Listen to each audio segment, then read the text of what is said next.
Hola, el día de hoy tengo una plantilla que te va a permitir de alguna manera registrar todos aquellos mantenimientos correctivos y preventivos que puedas tener a algunas tiendas locales. Imaginémonos por un momento que a lo mejor tú eres dueño de unas 10 tiendas de un centro comercial. Entonces tú necesitas hacer estos mantenimientos correctivos y preventivos cada cierto tiempo. Entonces, nosotros aquí vamos a poder colocar la fecha. Por ejemplo, supongamos que coloco 06/07/2023, Enter y automáticamente te va a poner la fecha, el formato de la fecha larga. Aquí tú puedes digitar el nombre de la persona que solicita. Puede ser el administrador local, el empleado que solicite este mantenimiento. Entonces, supongamos que ponemos aquí a Ana Macías. Luego ponemos el local, en qué tienda o en qué local necesitan ese mantenimiento. Supongamos que es en el norte. ¿Qué tipo de mantenimiento vas a hacer? ¿Vas a hacer de aire acondicionado, de bañalería, de carpintería, algo eléctrico? Supongamos que es un gypsum. O sea, puedes poner aquí los servicios que tú desees. Entonces, pongamos, por ejemplo, mobiliario.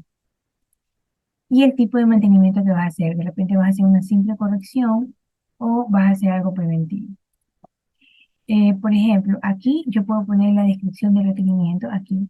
Entonces, digamos que yo quiero arreglar el counter y todos los acabados de madera del local del centro comercial X, Y, Z. Y aquí pues puedo seguir escribiendo, ¿no?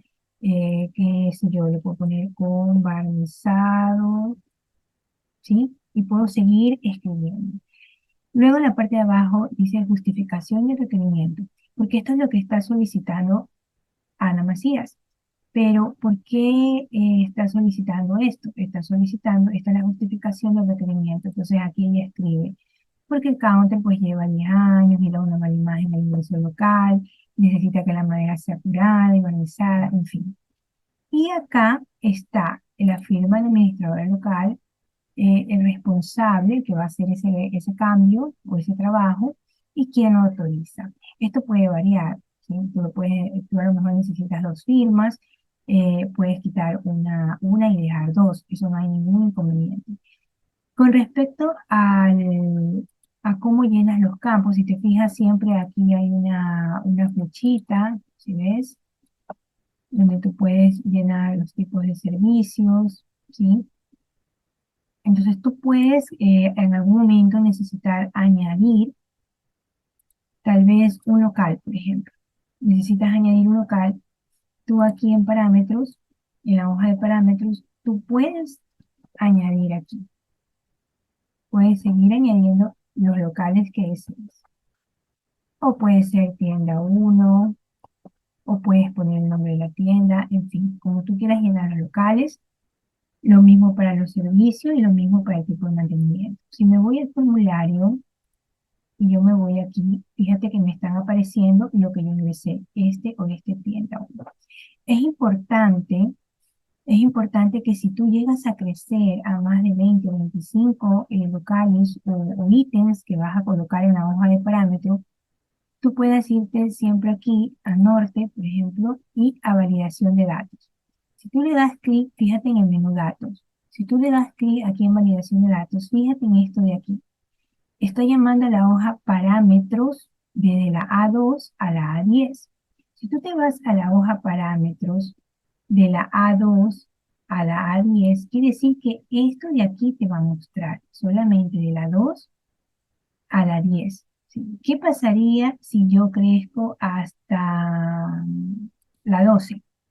Supongamos que yo, esta tienda uno, tienda 2 hasta la 12. Fíjate lo que va a pasar. Si yo voy acá al local como tal, solamente me va a mostrar hasta la tienda 4, ¿sí? Entonces, si yo quiero mostrar desde la tienda hasta la tienda 6, ¿sí? ¿Qué es lo que tengo que hacer? Te vienes acá, das aquí en validación de datos y aquí donde dice hasta la 10, tú tienes que coger y ponerle hasta la A16. Siempre cerciórate que los signos de dólar estén como tienen que estar. A aceptar, ¿sí? Entonces, de esta manera tú extiendes tu lista, fíjate, hasta donde tú desees. Lo mismo vas a hacer si es que quieres para un servicio, agregar más servicio o agregar más mantenimiento correctivo. Todos aquellos campos que tienen esta flecha aquí, tú los coges, o sea, te posicionas allí, vas a validación de datos y aquí te van a decir de dónde está dónde. La hoja parámetro de la C2 a la C15. Vienes a parámetro de la C2 hasta la C15. Quiere decir que si vas a colocar otro término en la C16, no va a aparecer. Por lo tanto, tienes que hacer ese pequeño truco que te enseñé cuando escogemos los locales. Otra cosita que se me olvidaba es para que nadie te esté manipulando la hoja de parámetros, tú puedes hacer clic derecho en parámetros y ocultar. Si te fijas, no la ves. Si quieres volver a ver esa hoja de parámetros, tú le haces aquí, en esta hoja de formulario y mantenimientos, clic derecho, y le coges y le pones mostrar, que vas a mostrar la hoja de parámetros. Aceptar, fíjate. ¿Sí? De esta manera, pues tú ocultas hojas, ¿sí? Aquí, clic derecho, ocultar. Clic derecho, mostrar la hoja de parámetros. ¿Sí ves? Yo la voy a dejar, siempre que te la envíe, la voy a dejar de esta manera para que tú solo veas la hoja de parámetros. Listo, ¿sí? Eso es todo y espero que te sea de gran utilidad. Estamos en contacto.